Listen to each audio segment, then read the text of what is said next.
पिचलाई गिटी त ल होइन टाँसियो ल केही भएन गिटी कलकत्ता कहाँबाट आउँछ त यहाँ अब यहाँ माटो जस्तो छ त यहाँ चाहिँ जति होइन खोइ कलकत्ता खोइ त आएको खोइ यहाँ यो रोड पिच भयो भन्छ यसको बारेमा के यो पिच भइसकेको हो कि यो पिच गर्न बाँकी हो कि के छ यो चाहिँ हामीले सोद्धाखेरि चाहिँ के भन्छ भने यो पिच गरेको हो अब यो एकपल्ट हामीले बढाल्न पनि नदिएको हो हजुर अझ बढाल्न खोजेको थियो हामीले नदिएर पछि बढालेको फेरि बढाल्न त बढाल्यो हजुर उसले भन्छ म बिग्रियो भने नि पछि बनाउँछु भन्ने कुराहरू गर्यो हजुर र हामीले चाहिँ छोडिदियौँ ए अहिले चाहिँ यो चाहिँ ल पिच सम्पन्न भयो अब यहाँबाट केही पनि काम हुन्न भनेर यहाँबाट काम यो पिच भइसक्यो अब भत्केको टुटेको मात्रै बनाउने हो मैले मेरो काम चाहिँ भन्ने कुराहरू भन्यो ए अरू केही पनि अब यो सम्पन्न भयो भनेर लगाइदियो हजुर ए भनेपछि अब यहाँ पछि अब यो यतिको गिटीहरूले लडे पनि अब यो सम्पन्न भयो अन्त देख्दाखेरि चाहिँ मैले चाहिँ यस्तो नि पिच हो र भन्ने कुरो चाहिँ मैले चाहिँ आफ्नो ज्ञानले चाहिँ देखेर चाहिँ देखिरहेको छु होइन अर्चलेतिर नि राम्रो छ कालो देखिया होइन भोलि भत्किने भन्ने कुरो त आफ्नो ठाउँमा छ यो हो कि होइन पहिला देख्दाखेरि त अलिक राम्रो चाहिँ हुनु पर्यो नि त क्वालिटी हुनु पर्यो नि त देखाए त वडाध्यक्षज्यू मेयर साहबहरू कोही आउनु भएको छ कि भएन यो हेर्नको लागि यो मैले चाहिँ यो पहिला यो कालो पत्र हाल्ने बेलामा चाहिँ आएको देखेँ होइन पछि चाहिँ यो आएको मैले चाहिँ यो उ गर्नु देखेँ भने चाहिँ आएको चाहिँ मैले देखिनँ ए भन चाहिँ इन्जिनियर साहबले यति राम्रो रोडलाई पास गरिसक्नु भयो अब राम्रो छ भन्छ कि सबै केटाहरूले भन्दैन ठिक छ यहीमा पास हुन्छ भन्ने कुराहरू छ यस्तो त मैले त कहिले जिन्दगी नै देखेको थिइनँ हेर्नु चाहिँ मैले चाहिँ हजुर अब हामी अब चाहिँ यो बाहिरको विदेशको कुरा गऱ्यौँ भने अब झन् यो त हुँदैन यो त अब चाहिँ यहीँकै कुरा गर्दा पनि नेपालकै कुरा गर्दा पनि अब अडचालेमा कस्तो छ यहाँ कस्तो छ ठाउँ जस्तो लाग्यो अझ चाहिँ ल हामी जाऊँ र अनि कुरा गरौँ अब बात गरौँ न यस्तो त हुँदैन भनेर अनि गइयो गएर कुरा गर्दाखेरि यसरी हो हजुर यो हो नालीहरू चाहिँ यो नालीहरू नि अब मेरै काम हो यो बनाउनु पर्छ मैले भन्दै थिएँ नाली पनि यत्तिकै छोड्ने र हजुर भनेको होइन त्यो नाली चाहिँ हामी सफा गर्नै पर्छ हामीले यो चाहिँ अब आएर नाप गर्छ यहाँ इन्जिनियर आएर चाहिँ हेर्छ भन्ने कुराहरू गर्नु जस तपाईँलाई चाहिँ अब यो रोड चाहिँ सम्पन्न भयो भन्ने जानकारी तपाईँको गिटीहरू सानो गिटीहरू निस्किन थालेपछि अब हामी सहजै अनुमान गर्न सकिन्छ यो कति तग्ला भनेर यो तग्ने अवस्था देखिएको छैन अहिलेबाट यसरी गिटी निस्किन थालेपछि यो रोड कति तग्ला भन्ने अनुमान गर्न त्यसै पनि सकिन्छ यो बल्ल बल्ल कति वर्षपछि पिच भएको पिच देखेकै थिएन क्या अनि ठेकेदार साहबले चाहिँ यो अब भयो भनेर भन्नुभयो हजुर भयो भन्नुभयो हामी त्यही सोध्न त क्या र यस्तै हो भन्नुभयो है हामी त छोरी मान्छेले के त्यस्तो थाहा छैन सहर बजारको भिन्दै छ यो गामको यस्तै हुन्न चाहिँ भन्ने भयो हामीलाई त त्यो अनि त्यस्तो भए अब यहाँ अब कालो हालिदियो भने हुन्थ्यो भने पहिला ठुलो गिटी थियो कि यहाँ ठुलो गिटी चाहिँ हाम्रो यो त घरतिर जम्मै जान्थ्यो नि त त्यो डल्ला त यत्र ऊ भएर पट्नै दिन यो बढाल्ने होइन यो बढालेपछि त सबै उकिन्छ भनेर नि भनेको थियो उतापट्टि गामकोले ए बढालेपछि उकिन्छ भन्नु भयो उकिन्छ र बाबु बढालेपछि उकिन्न बढाले नदिएर 3-4 दिन बोक्का गरे फेरि बढाले नि खेतलाई हालेर होइन त तपाईहरु अब तपाईहरुलाई अब यो त वर्षौपछि आएको रोड भयो हैन भानुतेरमा अब जुगौँ पछि आयो रोड हैन 35 वर्षमा आयो त्यो अब खुसीको कुरा हो रोड आउनु हैन तर जुन तपाईहरुले सोच्नु भयो नि बजारको रोड र यहाँको रोड एकदमै राम्रो हुन्छ यहाँको नि बजारको जस्तो हुन्छ भनेको त्यो पाउनु भयो कि भएन त्यो पाइएन त नि हो त्यही सोचेको हामीले बजारको जस्तै हुन्छ होला चिल्लो भनेको यस्तो भएन त्यो गाउँ घर यस्तै हाल्ने के हो भन्ने उ भयो कि हामीलाई त अब यो त यस्तै हाल्ने भनौँ भने अन्त गाउँ घरमा पुरै राम्रो हो नि यो घलेसापट्टिको सबै राम्रो हो नि राम्रो छ बाटो राम्रो हो त चोकामा यो त राम्रो छ फुलेको बाटो अहिलेसम्म भर्खर हिँडिरहेको मान्छे यतिको गर्दा नि हामीलाई त के नि जस्तो भयो कि पहिला त यति गद्दारमा गरेर हिँडिन्थ्यो नि त यतिको गर्दा के नि भयो बजारको जस्तो फेरि भएन त्यो कस्तो यस्तै हुने के हो भनेर हामी यो हेरिरहेको छ हामी इन्जिनियर चाहिँ होइन तर हामीले धेरै ठाउँमा सडकहरू देखेको छौँ। खास गरी बजारी इलाकामा एकदमै सडकहरू एकदमै राम्रो हुने, बजेटको हिसाबले जति जे भए पनि सहरी इलाकामा त एकदमै राम्रो पिच देखिएको छ भने जति पनि गाउँको इलाकामा छ, जो विकट क्षेत्रहरूमा विकट ठाउँमा परिरहेको छ, एक त गाउँमा मान्छे छैन, मान्छे भएको ठाउँमा पनि बस्ने वातावरण गराउन निकै नै गाह्रो देखेको छ। एक त रोजगारीले टेन्सन दिइरहेको बेलामा अब भानु 13मा लगभग 35-40 वर्षपछि रोड पिच भयो भनेर यहाँका स्थानीयहरू निकै नै खुसी देखिनुहुन्थ्यो। तर यो पिच भएको अवस्था देखेर चाहिँ यहाँका स्थानीयहरू निकै नै दुखी भएका छन्। त्यो उस इन्जिनियरले ठेकेदारलाई हर बातमा इन्गोर गर्थ्यो कि मेरो पूर्वाधारबाट सिधा तलबाम छ, यसको भाइ छ कि को छ अरे हेर पूर्वाधारमा, उहाँबाट सिधा तलबाम छ, मलाई यसै मतलब तालुक छैन। मैले त काम गरेँ नि भयो, नगरे नि भयो, यस के अरे मलाई मतलब छैन भन्थ्यो यही उसमा काम गर्दा पनि। किनकि मैले भनेको थिएँ त्यतिखेर यसमा चाहिँ मसला ठिक छैन, दमोली पनि काम चल्दै थियो त्यतिखेर यो गर्दाखेरि। भने दमोली र यसमा किन अन्तर छ भन्दाखेरि यो ग्रामीण क्षेत्र हो, भने ग्रामीण क्षेत्रमा बाट दमोली गएर त स्याहारी भने हो कि होइन, यही क्षेत्रबाट गएको गएर बसेको बसोबास भएको र उहाँ त्यो काम हुन्छ भने यहाँ पनि त्यस्तै काम हुन्छ नि। हजुरलाई के थाहा, म इन्जिनियर हो भने त यत्रो फुची हो। हजुर त्यसले भनेको भनेपछि तपाईँलाई यो बाटोको विषयमा भन्दाखेरि 2 शब्दमा के भन्न चाहनुहुन्छ? बाटोको विषयमा अब म पनि सम्झिन सक्दिनँ यसमा। माथिबाट के भन्छ यो हालेको ग्रेभल हालेको होइन, किन आजसम्म त मैले देखेको पुरै जीवनमा यो तारकोलमा चाहिँ मिलाएर हालेको थियो। यो मैले पनि पुरै जीवनमा नयाँ ऊ देखेँ, यो के अरे माथिबाट ग्रेभल हालेको, तारकोल हालेर ग्रेभल हालेको। हजुर अलकत्रा कहीँ देखेछ? अलकत्रा कहीँ देखेछ? म त अलकत्रा देखेको छैन, अलकत्रा चाहिँ मैले देखेको छैन। ल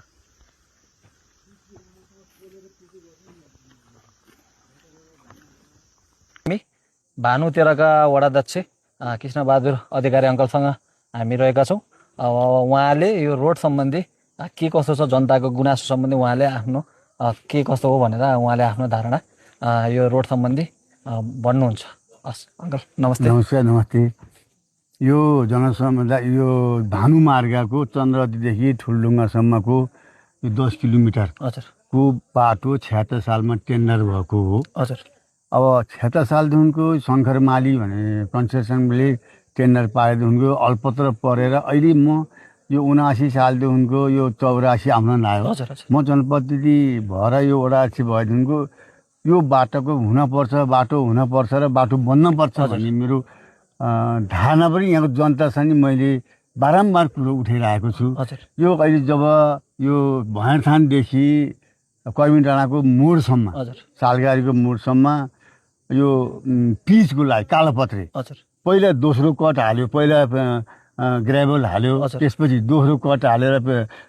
यो गिटी छर्यो, त्यसपछि फेरि यो गिटी बढारेर थुपार्यो होइन, त्यो बढार्नु पर्छ थुपार्यो, त्यसपछि फेरि अलकत्रा छरेर सानो गिटी हालेर पेल्यो। अब यो कस्तो हुनु, यो पेल्दाखेरि के भने तलको यो कालो पत्रे आउन पर्ने, कालो अलकत्रा आउन पर्ने, त्यो आएपछि माथि गाडी गुड्दाखेरि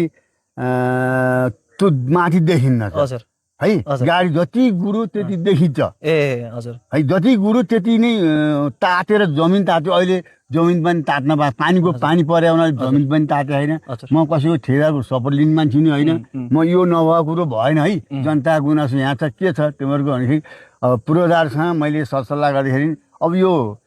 उहाँको 1 वर्षको वारेन्टी, यो बाटोको यो जति पिच भयो 1 वर्षको वारेन्टी हुन्छ, उहाँको पैसा बाँकी रहन्छ। यो अब पिच गिटी यस्तै हो, तर चाहिँ बढार्न पर्छ भने फेरि बढार्यो। अस्ति बढार्दाखेरि तलको अलकत्रा छैन, नआएको, कहीँ आइरहेको, कहीँ आछ। त्यस कारणले यो किन आएन भन्दाखेरि तलको बाफ तातो जमिन तातेर मान्छे जमिन तातेपछि तलको पौलिएर आउनुपर्छ भन्ने छ कोहीको। अब इन्जिनियरहरूको कुरा अब माथि जति गाडी दौड्यो त्यति हो। यो पिच गाडी दौडेको हिसाबले यहाँ त गाडी दौडिने, दिनमा एउटा मात्रै दौडिने हो। यो दौडिँदाखेरि त के पेल्छ र भने जस्तो हाम्रो जनताको कुरा र पूर्वाधारको कुरा नि, जति गाडी दौड्यो त्यसरी नै तलबाट आउने हो भनेर कुरो आइरहेछ यहाँ काहीँ चाहिँ भएन भनेर गुनासो अस्ति आएको थियो यो उक्कियो गिटी उक्कियो यो पिच भएन भन्दाखेरि मैले नि हेरेको छु अब यो भएन भने त पूर्वाधारले भएन भन्दाखेरि त ऊ ठेकदारले गर्ने काम हो यो है ठेकदारले गर्ने काम हो किनभने अब यो फेरि चन्द्रगढ त्यहाँ फेरि 2 किलोमिटर छ त्यहाँबाट फर्किएर यो ह्याडुङ फेरि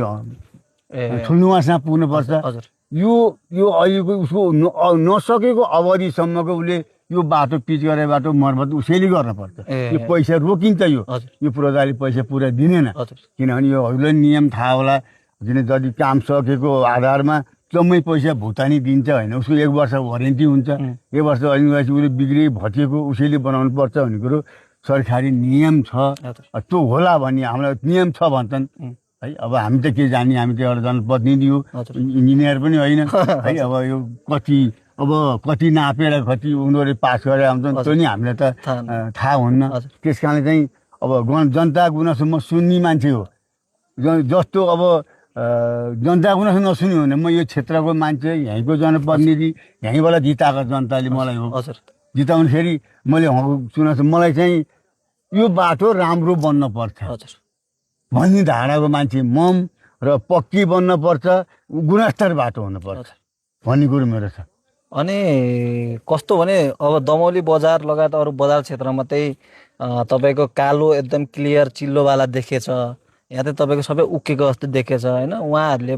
जुन इन्जिनियरिङ गर्दा पनि त गाउँमा कम गुड्छ यहाँ यस्तो गरेर हुन्न भनेर उहाँले एक्चुअली सोचेर तपाईँहरूसँग सरसल्लाह के लिनु होइन यस्तो रहेछ पहिलाको जति टेन्डर भयो नि जुन इस्टिमेटको टेन्डर भयो नि त्यो अनुसार चेन्ज गरेर मान्नु रहन्छ सरकारले जस्तो अब हाम्रो दमौली हाइवेको बाटो पोलेर जम्मै पेलेर हालेको छ यहाँ पोलेर हालेको टेन्डर रहन्छ जस्तो मैले यो बिर्ता मेरो गाउँबाट मन्त्रीको 3 करोडको बाटोमा पिच बस्थ्यो 1200 मिटर उसले पोलेर हालेको जस्तो सडक अलि गरेको जस्तो पोलेर हालेको तत्कालिक देखिन्छ अरे यो गिटी चाहिँ भएको चाहिँ तलबाट आउने जति गाडी गुड्यो त्यति नै माथि आउने हो भन्ने कुरो छ यो बिर्तामा पनि त्यसै नै गिटीबाट हालिन्छ यो सडक विभागले गरेको काम हो त्यसले त अहिले अलिकति मुद्दा परेर त्यो ठेकेदारले काम गरेन अर्को ठेकेदारले काम गरिरहेको तलको बाटोको सुरी माथि मर्सेन्डी बाटो काम गरिरहेको त्यता यता त छोडे त्यहाँ पनि गिटी हो त्यो गिटी नै गुड्दैछ हजुरहरू जानुभएछ भने त्यो 33 करोडको प्रोजेक्ट उठ्यो नि है रामचन्द्र पौडेलले हालेको हो माघी मर्स्यादी भनेपछि माघी मर्स्यादीको कनियर हो त्यो पनि त्यस्तै हो यो यस्तो चाहिँ त्यस्तै छ त्यो पनि पोलेर होइन जस्तो मैले गरेको माथि चाहिँ सडक विभागको पोलेर हाल्यो कालो देखिहाल्यो है यो चाहिँ पोलेर होइन यो चाहिँ पहिला अलकत्रा हाल्ने त्यसरी गिरी छर्ने त्यहाँदेखि पेल्ने त्यो रहेछ भनौँ न इस्टिमेटमा मैले भने यो चेन्ज गर्न मिल्छ मिल्दैन चेन्ज गर्न मिल्दैन भनेर पूर्वाधारको 76 सालको टेन्डर अहिले चेन्ज गर्दाखेरि त अब त्यो अर्कै बजेट छुट्टिएर आउनु पऱ्यो नि त कि चाहिँ टेन्डरै खारिज भयो भने अर्कै गऱ्यो भने जसरी टेन्डर हुन्छ जसरी यो इस्टिमेट हुन्छ त्यसरी काम हुन्छ है अब टेन्डरै अब 76 सालको टेन्डर यही गिटी यसरी छरेर गर्ने गिटी त्यही पूर्वाधार जे भने त्यही गरे ठेकेदारले अब कम क्वालिटीको कमको अलकत्रा हाल्यो भनेको त हामी दिनभरि हामी त मुनिर त मैले गरेको छु तर दिनभरि हामी बसेर त हामी त काम गर्न सक्दैन ओडान काम गर्नुपर्छ दिनभरि कति हाल्यो के हाल्यो भन्ने कुरो त हुँदैन हामीलाई त तर हेरेको जनताले यो कम हाल्यो यहाँनिर कम छ है अनि मैले के गरिरहेको छु जनतालाई तिमीहरूले कालोपत्रे भइदिएछ तिमीहरू आफ्नो गाउँको आफ्नो ठाउँको हुँदाखेरि तिमीहरू आफू लगाऊ न आफू पनि के हिँडाउन एउटा मान्छे पनि उपस्थित भएनन् पछि जब पहिला उठबत्ती नहुने पछि आएर चाहिँ यो भएन त्यतिखेर हुनुपर्छ जनताको चाहना भनेको यहाँ मेरो घरमै पिजो छ भने त म यहाँ देखेर त राम्रो गरेँ भन्नु परेन त्यही ठुलो कुरो गल्ती त्यहीँ पनि छ किनभने एउटा मान्छे नि देखिने मैले कतिपल्ट हेरेँ मैले कतिपल्ट भन्छु आऊ न तिमीहरू आइदिया मैले पहिले फेसबुकमा पिच हुँदैछ म निरीक्षण एकछिन गर्छु मेरो वडामा काम हुन्छ नगरमा काम हुन्छ म त भ्याउन तिमीहरू आइदिया हो आफ्नो गाउँमा पिच हुँदैछ बाटो तिमीहरू नभएको कुरो तिमीहरूले भन्यौ भने यहाँ इन्जिनियर पनि हुन्छन् पूर्वाधारको इन्जिनियर हुन्छ ठेकेदारको इन्जिनियर पनि हुन्छ त्यस कारणले तिमीहरूले उयो भएन भने कुरो त उनीहरूले काम गर्नु त पऱ्यो नि त्यो अनुसार गुनासो सुन्नु पऱ्यो नि त्यतिखेर हाम्रो जनताहरू कहाँ हुनुहुन्थ्यो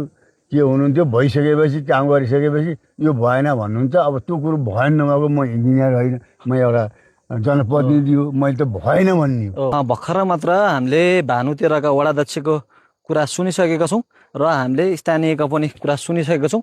हामी स्थानीय वडाध्यक्ष जसले जे भने पनि यो ठाउँमा चाहिँ राम्रो रोड हुनुपर्छ, यहाँका जनताहरूले सेवा सुविधा पाउनुपर्छ भन्ने हामी पक्षमा रहेका छौँ।